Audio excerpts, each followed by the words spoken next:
एक भटकती रूह को सुकून कैसे मिले। किसी गांव में एक किसान रहता था। वह जाति से मुस्लिम था और उसका नाम उस्मान था। गांव में सबके साथ मिलजुल कर रहता था, इसलिए उसे सभी खान भाई के नाम से पुकारते थे। हंसता खेलता उसका परिवार था। भेड़ बकरियां चराकर अपना और अपने परिवार का गुजारा जैसे तैसे कर लेता था, मगर उसका मुख्य व्यवसाय खेती था। इसके लिए समय पे बुआई करना और खाद बीज डालना ज़रूरी है, और इससे भी ज़्यादा महत्वपूर्ण बात बारिश का सही मात्रा में होना भी। कम और अधिक वर्षा दोनों ही फसलें बर्बाद कर देती है। 2-3 सालों तक उसको कम और उससे भी कम आमदनी हुई। इस कारण पैसों की काफ़ी तंगी आ गई। वो समय पर बुआई भी नहीं कर सका था। उसकी किस्मत ने भी उसको धोखा दिया। जिस साल उसने बुआई नहीं की, उसी साल अच्छी बारिश हुई और उसे खाली हाथ रहना पड़ा। तब गुजारे के लिए जमींदार से ब्याज पर रुपया उधार ले लिया, तो चुकाने के लिए काम की तलाश में गांव से बाहर जाना पड़ा। पीछे से जमींदार ने उसकी पत्नी और एक बेटी को पैसों के लिए परेशान करना शुरू कर दिया। हद तो तब हो गई जब उसने पैसों की खातिर उसकी झोंपड़ी में आग लगवा दी। इसी बीच किसान की बेटी ने जमींदार और उसके बेटे को वहां से भागते हुए देख लिया। दुर्भाग्य से उसकी पत्नी और बेटी दोनों उस आग से बच नहीं पाए।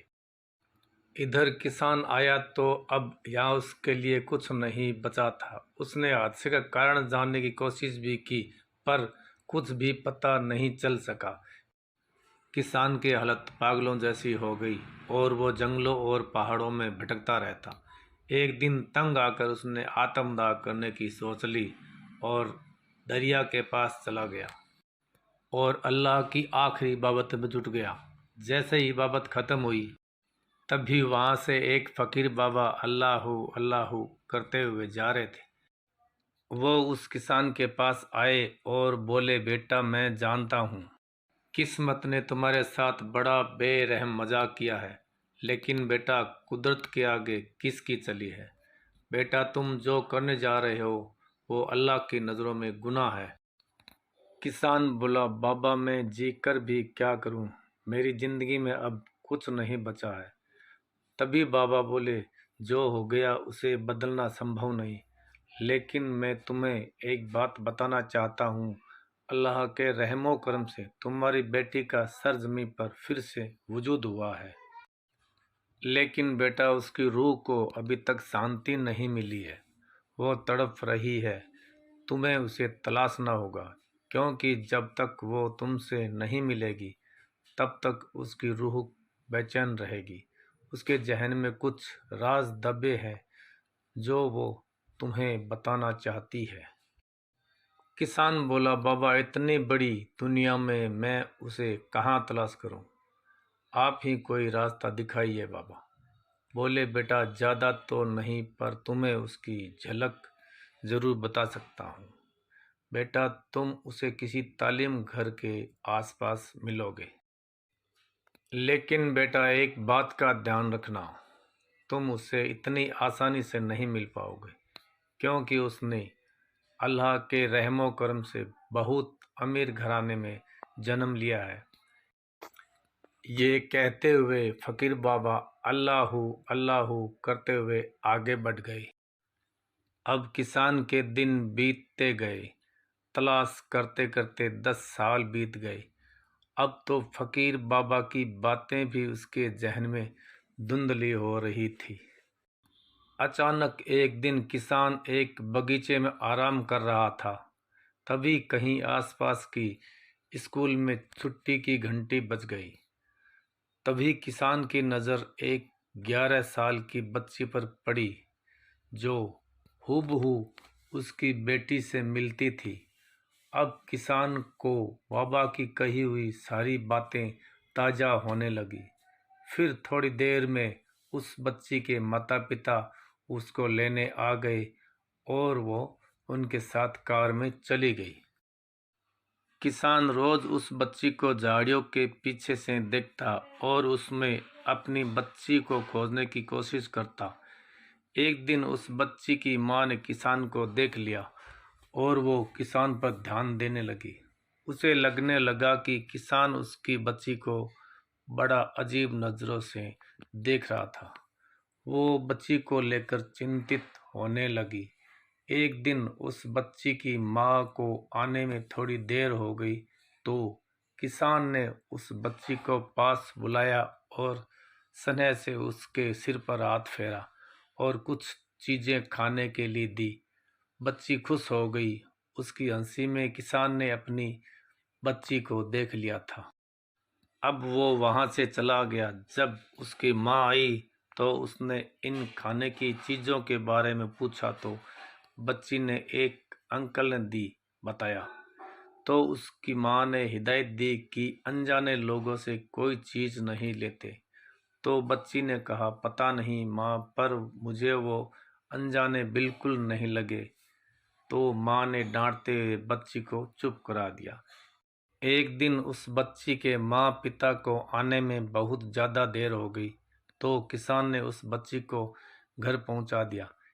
इधर उसके माँ पिता उसको वहां नहीं पाकर परेशान होने लगे। घर आने पर नौकर से पता चला कि कोई उसे पहुंचा गया है। अब किसान उस बच्ची के बंगले के आसपास उसे छुप छुप कर के निहारा करता था। बच्ची भी उसे एकटक देखा करती थी। कई बार किसान ने उसके माँ पिता से उसे मिलने की इंतजा की, पर वो नहीं माने और उसे वहाँ से चले जाने के लिए कहते। अब रातों को बच्ची नींदों में अब्बू अब्बू कहकर चौंक कर उठ जाती थी। उसके माँ पिता ये देखकर परेशान होने लगे कि ये किसको नींदों में याद करती है। एक दिन उस बच्ची की माँ ने किसान को बंगले के आसपास देख लिया तो उसकी इस हिमाकत पर उसने उसकी शिकायत अपने पति से की। पत्नी के जोर देने पर उसके पति ने पुलिस में रिपोर्ट कर दी। पुलिस ने उसे चेतावनी देकर छोड़ दिया।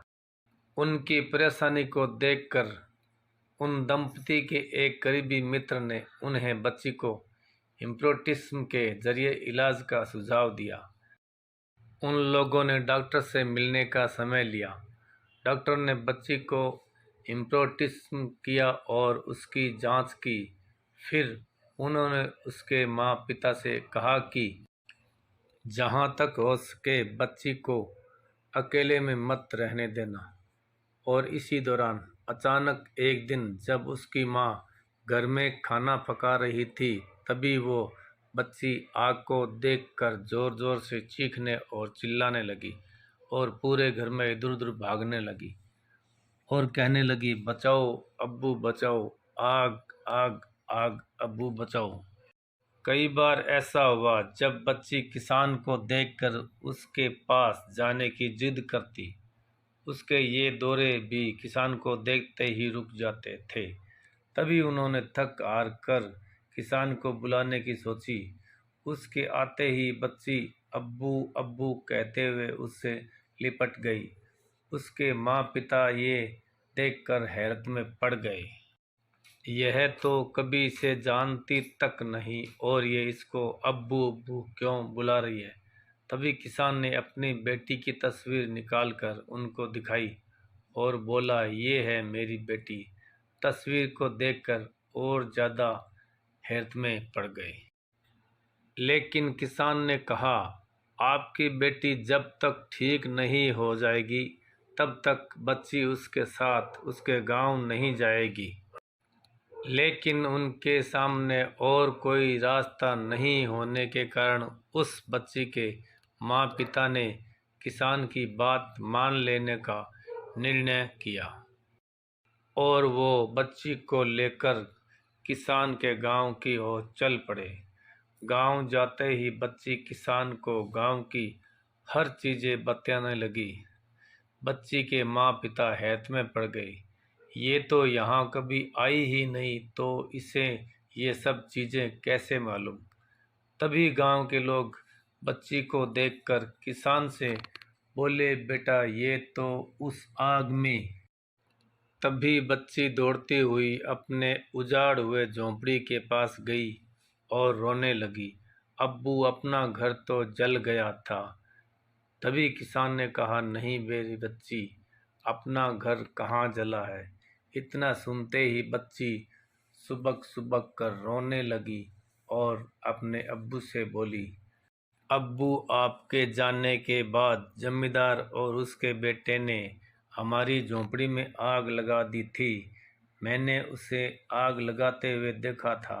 यह बात सुनकर किसान अपना आपा खो चुका था और कुल्हाड़ी लेकर जमींदार के घर की तरफ बढ़ने लगा। लेकिन गांव वालों ने बताया, जमींदार का पूरा परिवार एक सड़क हादसे में खत्म हो गया। इधर वो बच्ची थोड़ी देर बाद फिर रोने लगी और बेहोश हो गई। वो अपनी अवचेतन मन की अवस्था से बाहर आ गई और किसान को पहचानने से इनकार करने लगी, क्योंकि अब इस जिंदगी में वो किसान से कभी मिली ही नहीं थी और अपने असली माँ पिता के पास चली गई। तो दोस्तों, इस तरह एक भटकती रूह को सुकून मिला। इस कहानी ने आपके दिल को अगर छुआ है तो कृपया लाइक करें और सब्सक्राइब करें, घंटी पर टिक जरूर करें ताकि इस तरह का वीडियो आपको तुरंत मिल सके। इसी के साथ एम.ए. सिसोदिया को कहानी समाप्त करने की इजाज़त दीजिए। करके चले कुछ ऐसा, दुनिया करना चाहे वैसा।